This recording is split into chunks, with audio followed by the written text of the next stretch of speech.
Hello student, welcome back to live coding hub. आप सभी student का स्वागत है लाइव कोडिंग हब में। तो आज के लेक्चर में हम लोग बात करने वाले हैं बहुत इंपॉर्टेंट क्वेश्चन के बारे में। Unit number 2, introduction to governance.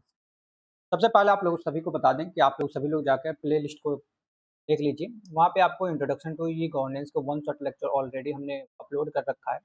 उसमें यूनिट नंबर 1 का मोस्ट इंपॉर्टेंट क्वेश्चन जो आपको दिए हैं एग्जाम के पॉइंट ऑफ व्यू से, आज हम लोग बात करेंगे यूनिट नंबर 2 को।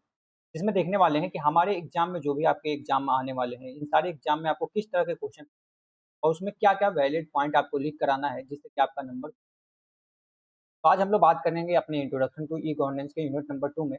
तो 100% आपके एग्जाम में क्वेश्चन पूछे जाते हैं, यहीं से बनेंगे आपका क्वेश्चन टोटल। तो आप सभी अभी तक जो भी स्टूडेंट लाइव कोडिंग हब को सब्सक्राइब नहीं किए हैं तो प्लीज़ जाकर सब्सक्राइब कर लें और लाइक ज़रूर करके बताएं कि कैसे आपको लेक्चर लगे हैं। तो सबसे पहले आज हम लोग चलते हैं और अपने यूनिट नंबर 2 का मोस्ट इंपॉर्टेंट क्वेश्चन देखते हैं। सबसे पहले बात कर लें अपने टॉपिक्स की कि इंट्रोडक्शन टू ई गवर्नेंस में टॉपिक्स हमारे पास क्या है। तो अगर हम बताएं तो आपके गवर्नमेंट प्रोसेस के बारे में यूनिट नंबर 2 में पढ़ना है, जिसमें हम लोग देखे थे गवर्नमेंट प्रोसेस री इंजीनियरिंग क्या होती है। जैसे कि हम लोग बात करते हैं री इंजीनियरिंग में किस तरह से हम लोग यूज करते हैं, किस तरह से अपने मॉडिफाई करते हैं अपने प्रोजेक्ट को लेकर बात करते हैं। उसके बाद से नेशनल ई गवर्नेंस प्लान क्या होते हैं, एक नेशनल ई गवर्नेंस प्लान किस तरह से बोलते हैं, स्मार्ट गवर्नमेंट किस तरह से अप्लाई किया जाता है, इसमें क्या रूल होते हैं, हम रूल के बारे में भी बात करेंगे। तो ये चार जो आपके पॉइंट है, चार हेडिंग है, इसी में से आपके एग्जाम में क्वेश्चन बनते हैं जो 100% यहीं से बनने वाले हैं, कहीं दूसरी जगह से नहीं बनेंगे। तो सबसे पहले हम लोग बात करते हैं अपने यूनिट नंबर 1 की, यूनिट नंबर 2 की, क्वेश्चन नंबर 1 की, जो आपके एग्जाम में 100% पूछा ही जाएगा। यहाँ पे आपका क्या क्वेश्चन पूछा जाएगा। तो सबसे पहला क्वेश्चन पूछा जाएगा कि व्हाट इज गवर्नमेंट प्रोसेस री इंजीनियरिंग, क्या है गवर्नमेंट प्रोसेस री इंजीनियरिंग के बारे में बताइए। एक्सप्लेन इट एडवांटेज, और उसे एक्सप्लेन भी कीजिए और उसका एडवांटेज भी हमें बता दीजिए। अगर हिंदी वाले स्टूडेंट की बात करें, यहाँ पे लिखा गया है सरकारी प्रक्रिया को पुनः रचना, जिसे हम लोग बोलते हैं जीपीआर, क्या है इसके बारे में आप विस्तार से लिखिएगा। तो सबसे पहले तो आपको गवर्नमेंट प्रोसेस री इंजीनियरिंग की पूरी डिफिनेशन के बारे में लिखना होगा। सबसे पहला पॉइंट आपको क्या लिखना होगा, government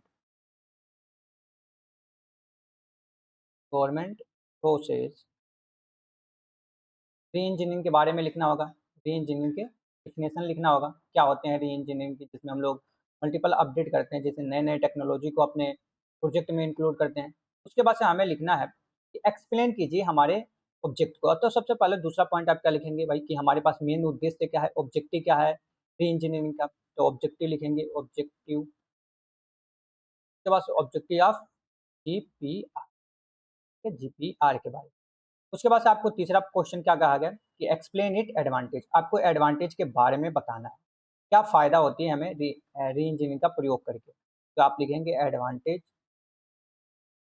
advantage of GPR, GPR के बारे में। तो इस क्वेश्चन का आपको 3 मुख्य पॉइंट हेडिंग रखना है और इसी में सारी चीज़ों को लिखना है। सबसे पहले आप क्या लिखेंगे, गवर्नमेंट प्रोसेस री इंजीनियरिंग क्या होते हैं, इसके डिफिनेशन को लिखना है। उसका ऑब्जेक्टिव आप लिखेंगे, उसके उद्देश्य को बताएंगे। उद्देश्य के बाद से आपको उसका लाभ बता देंगे, क्या हमारे पास री इंजीनियरिंग को अगर हम यूज करते हैं तो इसका लाभ इन्हें फिट क्या रहने वाला है। ये 100% आपके यूनिट नंबर 2 से आपके ये क्वेश्चन बनेंगे जो आपको एग्जाम में देखने को मिल जाएंगे। तो आप इसे 100% की कैटेगरी में रखिएगा, मोस्ट इम्पोर्टेंट क्वेश्चन में रखिएगा, क्योंकि इसे आप पढ़कर बिल्कुल जाइएगा, क्योंकि आपका क्वेश्चन जरूर बनेगा। ठीक है, यहाँ से एक क्वेश्चन आपका हो गया। दूसरा क्वेश्चन आपसे पूछा जाएगा कि एक्सप्लेन कीजिए, क्या कीजिए, एक्सप्लेन कीजिए national e governance plan. National e governance plan क्या है और पूरे हमें डिटेल में बताइए। दूसरा हम लोग बात करते हैं राष्ट्रीय ई गवर्नेंस योजना, क्या बताएं, हिंदी में बात करें तो राष्ट्रीय ई गवर्नेंस योजना की विस्तारित रूप से व्याख्या कीजिए। क्या कीजिए, विस्तार रूप से हमें क्या कीजिए, समझाइए। तो आप इसमें क्या लिखेंगे, सबसे पहले तो सर आप बोलेंगे कि सबसे पहले हम लिखेंगे डिफिनेशन के बारे में, री इंजीनियरिंग के डिफिनेशन के बारे में लिखेंगे। National national e governance, national e governance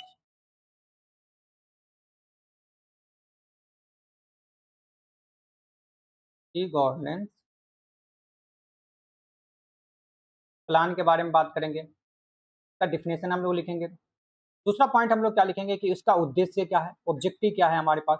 सबसे पहले हम लोग लिख लेंगे नेशनल ई गवर्नेंस की ऑब्जेक्टिव। तो आपको क्या लिखना है, ऑब्जेक्टिव, जो हमने अभी वन शॉट लेक्चर में आपको सभी को एक्सप्लेन करके सारे क्वेश्चन को बताए हैं कि ऑब्जेक्टिव क्या होते हैं, आपके डिफिनेशन क्या होते हैं, तो आप लोग जाकर उसे वन शॉट लेक्चर को आप जरूर देख लीजिएगा। बहुत जल्दी आप सभी के बीच में महामैराथन से आने वाला है गवर्नेंस का। बात करेंगे तीसरा पॉइंट क्या हमें ध्यान में रखना है, तो आप बात करेंगे कि मेन पार्ट्स क्या होते हैं हमारे पास नेशनल ई गवर्नेंस में, कौन कौन सी पार्ट्स को हम लोग बात करते हैं, जिसमें हम लोग बात करते हैं सीएससी के बारे में, एसटीएससी के बारे में। तो ये सब क्या होते हैं, आपके मेन कंपोनेंट होते हैं। तो कंपोनेंट के बारे में बताइए भाई, तो आपको क्या लिखना है कंपोनेंट्स के बारे में, कंपोनेंट्स ऑफ NEGP, ठीक है, नेशनल ई गवर्नेंस प्लान के बारे में। उसके बाद से आपको बता देना है सीधे कि चौथा पॉइंट आपको क्या रखना है, बेनिफिट रखना है। बेनिफिट को भी आप मत मिस कीजिएगा, क्योंकि बेनिफिट आपके लिए बहुत इंपॉर्टेंट है, यहीं से नंबर आपका कटता है, तो आपको बेनिफिट भी इसमें ऐड कर देना है। तो 4 टॉपिक्स आपको इसमें जरूर लिख कर आना है। अगर आपसे पूछ दिया जाता है कि एक्सप्लेन कीजिए नेशनल ई गवर्नेंस प्लान, जो 100% आपके एग्जाम में आएगा ही आएगा, यहाँ से तो बाहर जाएगा ही। यूनिट नंबर 2 का दूसरा क्वेश्चन, क्वेश्चन नंबर 2 हमने देख लिया, पूछा जाएगा आपको नेशनल ई गवर्नेंस प्लान के बारे में बताना। तो बिल्कुल आपको इसके बारे में आपको डिटेल में बता देना है, डिटेल में एक्सप्लेन कर देना है। अगर हम तीसरा क्वेश्चन के बारे में बात करें, तो तीसरा क्वेश्चन आपसे पूछा जाएगा कि what is smart government. Smart government क्या है भाई, एक्सप्लेन कीजिए और इसका बेनिफिट भी हमें बनाइए।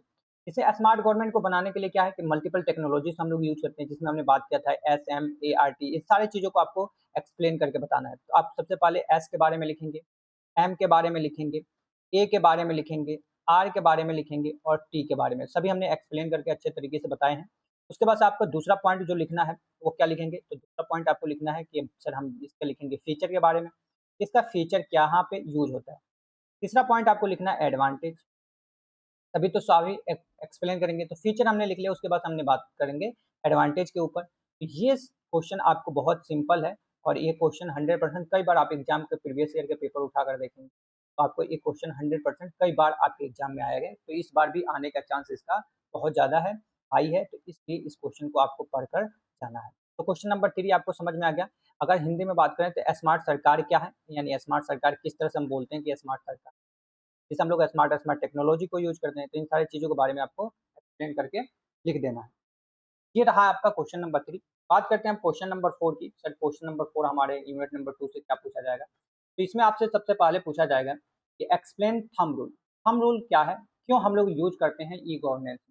भाई थंब रूल क्या है और थंब रूल को हम लोग क्यों यूज करते हैं अपने ई गवर्नेंस के प्रोजेक्ट में, तो इसके बारे में आपको लिखना है। सबसे पहले तो थंब रूल का डिफिनेशन लिखेंगे, तो आप लिखेंगे सर थंब रूल क्या होते हैं, इसके बारे में आप थोड़ा सा बारे में बताएंगे 2 लाइन, ठीक है। तो पहला आपको एक्सप्लेनेशन करना है, उसके बाद से आपको इसका इंपॉर्टेंस बताना है कि क्यों हम लोग यूज करते हैं, इसका इंपॉर्टेंस क्या है हमारे पास ई गवर्नेंस में थंब रूल का। तो थंब रूल के इंपॉर्टेंस को बताएंगे, इसको थंब रूल्स के इंपॉर्टेंस को बताएंगे, रूल्स की इंपॉर्टेंस।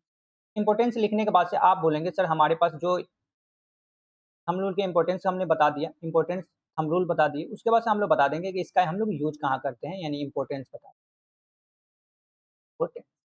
ये हमारे पास 3 पॉइंट आपको बेनिफिट देगा, जो आपके इस क्वेश्चन का सटीक आंसर होगा, और आप इसी तीनों के टॉपिक को आपको पूरी तरीके से पढ़ लेना है। अभी तक आप वन शॉट लेक्चर नहीं देखे हैं तो जाकर प्ले लिस्ट को जरूर देख लीजिएगा। ये भी क्वेश्चन आपको किस कैटेगरी में आते हैं, 100% की कैटेगरी में आते हैं, यूनिट नंबर 2 की। तो आप इस क्वेश्चन को भी बिल्कुल छोड़कर नहीं जाना है। तो यहाँ पे हमने बात कर लिया कि 4 क्वेश्चन आपको जो 100% क्वेश्चन आने वाले हैं, जो प्रीवियस ईयर के क्वेश्चन पेपर को एनालाइज करने के बाद से आपको ये दिया जा रहा है, जो इस बार पूछे जा सकते हैं। अगर हम बात करें 5वां क्वेश्चन जो आपसे पूछा जाएगा वो क्या रहेगा, तो आप बता दीजिए कि हमारे पास advantage of objective e governance, क्या हमारे पास फ़ायदा है, यानी लाभ क्या है आपका ई गवर्नेंस को यूज करने का, और इसका उद्देश्य क्या है, ई गवर्नेंस को हम क्यों यूज करते हैं, इसके बारे में आपको बताना है। और ये आपका क्वेश्चन जो रहने वाला है, ये 50% के चांस में रहने वाला है। तो आपको जो प्रीवियस 4 क्वेश्चन हमने दिया है, उन्हीं से आपका 3 क्वेश्चन जो आपके एग्जाम में पूछे जाएंगे, और आपको अच्छे तरीके से सटीक तरीके से सारी चीज़ों को जवाब देकर आना है। तो आज के लिए हमने यही बात की यूनिट नंबर 2 की, जो सारे इंपॉर्टेंट क्वेश्चन आपको बता दिए, और इस क्वेश्चन को आप लोग बिल्कुल पढ़ कर जाइएगा। अभी तक आप सभी स्टूडेंट नहीं देखेंगे तो लाइव कोडिंग पेज स्टोर पे जाइएगा, वहाँ पे जाकर सीधे आपको मिल जाएगा वन शॉट लेक्चर। सारे लेक्चर को आप देख दीजिए, वहीं से सारे क्वेश्चन के जवाब आपको मिल जाएंगे। इन सारे क्वेश्चन को आप तैयार करके जरूर एग्जाम में जाइएगा। तो आज के लिए हम लोग इतने ही रखते हैं, और सभी स्टूडेंट लाइव कोडिंग हब को सब्सक्राइब कर लें और अपने दोस्तों को पास शेयर कर दें। आज के लिए हम लोग इतने ही रखते हैं, फिर मिलेंगे अगले लेक्चर में। तो स्टूडेंट